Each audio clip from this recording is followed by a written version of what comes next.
Seja bem-vinda e bem-vindo ao meu podcast, o podcast do professor Alberto Claro. Ouça aqui e me siga nas redes sociais, me ache por lá, vamos conversar um pouquinho, vamos entender sobre o que é administração, comunicação e marketing, ou melhor, tudo isso junto. Vamos lá? Vamos juntos? Bora lá!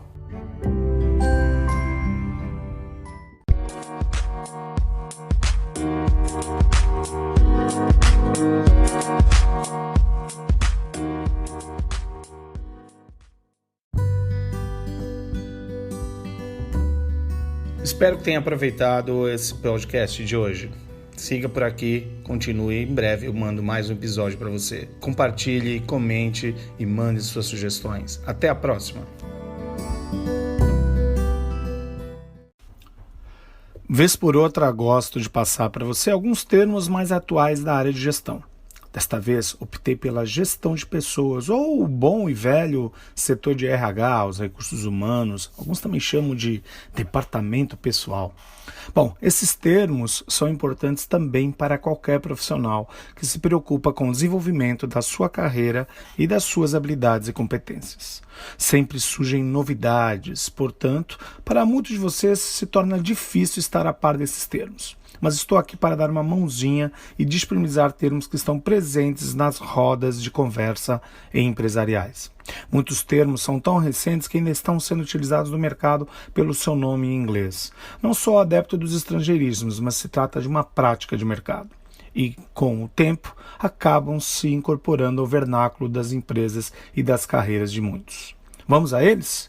Bom, a inteligência artificial é uma tecnologia que tem revolucionado inúmeros setores de atividade empresarial com um trabalho mais ágil e inteligente. Percebemos que ela é cada vez mais aplicada na gestão de pessoas como propulsora de estratégia de recrutamento e seleção mais apurada. Agora é a vez de uma sigla, a ATS, o Applicant Tracking System, que se trata de uma plataforma de recrutamento que junta em um único lugar todos os recursos necessários para analisar, selecionar e recrutar talentos de forma simples, rápida e baseada em tecnologia. Já se percebe que alguns deles utilizam tecnologia de inteligência artificial. Esse termo pode ser mais conhecido que eu vou falar agora, né? O burnout. Ele é visto como um estresse avançado, configurando-se no esgotamento físico e mental do profissional ou de um time de trabalho. Este é um dos termos técnicos de gestão de pessoas bastante utilizado pela área em virtude da crescente discussão sobre saúde mental no trabalho, ainda mais em momentos pandêmicos como os que vivemos atualmente. Quando nos referimos ao conjunto de medidas e normas que promovam o desenvolvimento de um negócio a partir de suas próprias diretrizes, nos referimos ao compliance. Esse conceito facilita o diagnóstico de eventuais desvios ou inconformidades.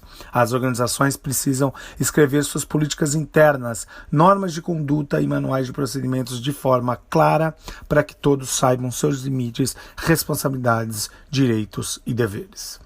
Chegamos a um outro termo mais comum, mas super importante, a cultura organizacional, que é o pilar institucional a ser seguido pela empresa e que são aplicados em sua rotina. Costuma-se dizer que sem cultura não há estratégia que dê certo em uma organização. E a cultura determina o sucesso do que se planeja. Então, meus caros ouvintes, olho nela. Fala-se muito sobre educação continuada para as pessoas nas empresas. Então o termo e-learning trata da modalidade de ensino à distância por meio da internet e outros meios eletrônicos ou digitais. Hoje, nas organizações também podem auxiliar na criação das trilhas de aprendizagem. Mas já percebemos a utilização, por exemplo, do Deep Learning, que é uma aprendizagem profunda, dita em português, que é uma tecnologia avançada que treina máquinas a aprenderem tarefas como seres humanos. Na mesma vertente que a inteligência artificial, o Deep Learning ganhará mais espaço nas estratégias da gestão de pessoas a cada dia.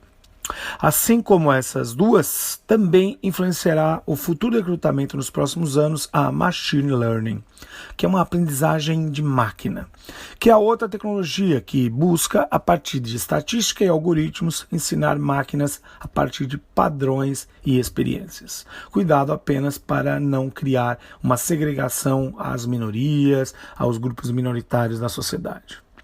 Já a modalidade de uso das ferramentas online para o recrutamento e seleção de profissionais se chama e-recruitment, um dos termos usados em recursos humanos com a chegada das soluções tecnológicas no setor. Aqui vai um termo que já foi tema de um artigo meu anterior, por aqui também, um podcast, que é a Employee Experience. Cada vez mais, a retenção de talentos será um dos pilares em qualquer organização. Para tanto, o gestor de pessoas precisará investir em experiências positivas que engajem os seus colaboradores com a cultura organizacional e propósito. A Employee Experience é muito útil para isso e deve estar na pauta estratégica. Sabe aquele termo que estamos ouvindo muito nos dias de hoje, nos movimentos sociais? Que esse termo, inclusive, é original e veio da área de pessoas. É o empowerment, ou empoderamento, que se refere à delegação de autonomia e autoridade aos colaboradores para que tomem as decisões e assumam mais responsabilidades. Já falei aqui da experiência do cliente consumidor ou usuário, mas e da experiência do candidato à vaga de empresa? Conforme os processos seletivos ganham novas proporções e complexidade, os candidatos são também enxergados como clientes. A experiência proporcionada deve mudar drasticamente. Por isso, a experiência do candidato é um termo que deve ser acompanhado pela empresa. Possíveis insatisfações no processo podem afastar bons talentos e até prejudicar a imagem da marca. Some a isso a jornada dos colaboradores e até dos candidatos à vaga de emprego. Ela é uma ótima metodologia para visualizar os vários estágios através dos quais não apenas o cliente, já falei disso aqui inclusive nos artigos algumas vezes e também no podcast, mas também o colaborador se relaciona com a empresa e vice-versa, permitindo a identificação de pontos problemáticos e momentos críticos em que o feedback e melhorias são necessárias. Nesse processo de jornada, identificamos a ferramenta de funil do recrutamento. Ele engloba todas as etapas de contratação de novos colaboradores e é de grande ajuda na hora de identificar pontos de melhoria e ações que podem aprimorar as taxas de aquisição. Red Count, a seu momento, é a métrica que demonstra a quantidade de colaboradores em uma empresa. A partir dela e de suas variações, é possível construir uma projeção de crescimento do quadro de funcionários que acompanha o desenvolvimento estratégico da empresa. Existem outros KPIs, ou KPIs, indicadores chaves de desempenho, que eu já falei isso também aqui em algum outro podcast, que devem compor um conjunto de métricas cada vez mais complexas. Tente entender que são importantes para o seu setor de atividade, quais são importantes. É importante também que a empresa possua um job description, ou a descrição do trabalho a ser feito. Um documento interno que afirma claramente os requisitos essenciais da vaga, seus deveres e responsabilidades, além das habilidades necessárias para desempenhar uma função específica. A estratégia de atração de talentos se chama Inbound Recruiting. Ela deriva do marketing digital, aliás, como alguns outros termos aqui falados. Busca atrair os candidatos e nutri-los com conteúdos interessantes e pertinentes durante todo o funil de recrutamento. É uma estratégia que auxilia na construção da marca empregadora e no desenvolvimento de um talent pool engajado. Eu falo desses dois termos daqui a pouquinho mais à frente. Nessa linha, o onboarding é o trabalho de orientar e capacitar os colaboradores recém-contratados para que assimilem rapidamente a cultura e a estrutura da empresa. Falei muito já sobre a marca de uma empresa ou de um produto aqui no podcast, mas agora eu vou apresentar outro tipo de marca, a marca empregadora, que é o cartão de visita da sua empresa. Ela espelha a sua cultura e valores e assim ajuda a recrutar talentos mais alinhados com o seu propósito.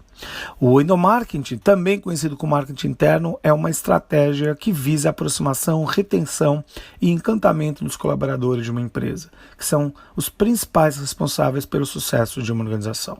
A marca empregadora deve ser muito bem trabalhada nessa questão. Dados estão com tudo, certo? Por isso que a área de gestão de pessoas usa o People Analytics. Essa análise de pessoas é um método que utiliza a coleta, organização e análise de dados sobre os colaboradores de uma empresa com o intuito de aprimorar a gestão estratégica dessa área. Recrutamento data-driven é a aplicação de dados na estratégia de aquisição de talentos e ela é de extrema importância para que as decisões nesse processo sejam baseadas em fatos. Por isso, esse termo precisa estar na pauta de todo gestor de pessoas desde já. Quando se trata de falar sobre requalificação das habilidades de um profissional, com o intuito de melhorar seu posicionamento no mercado de trabalho, falamos de reskilling. É importante tanto para quem busca por vagas, como também para os colaboradores de uma empresa. E como você está trabalhando as suas habilidades, tanto comportamentais quanto ferramentais. Já que se fala de métodos ágeis por aí, é importante que a organização possua um RH ágil também. Ele aplica metodologias ágeis para que o setor torne-se mais orientado a resultados, melhore a qualidade das entregas e aprimore a agilidade dos processos. A discussão sobre esse tema tende a crescer muito, portanto, fique de olho. Pessoas que são chamadas de Talent Advisor são os profissionais que extrapolam a caixa, de modo tanto no formato de recrutador e tornar-se também um possível orientador de carreira ou um mentor. Pode ser um grande parceiro da sua organização. Também conhecido como banco de talentos, ou talent pool, possui como princípio atrair os talentos para uma vaga que será aberta em breve em uma empresa. Vemos atualmente que essa estratégia se junta à nutrição e engajamento de base. Nessa tem vários novos temas para você, hein? Nessa parte aqui, hein? Aproveite. Finalmente, chegamos ao upskilling, que trata da melhora das competências técnicas e habilidades interpessoais já existentes no profissional. Essa ação tem o intuito de aprimorar pilares e atua em conjunto com o reskilling, ou também com as power skills, igualmente fundamentais. Espero que tenha, com esses termos todos e jargões, contribuído para o melhor entendimento na área de gestão de pessoas e para a evolução da sua carreira profissional. Faltou algum? Me conte.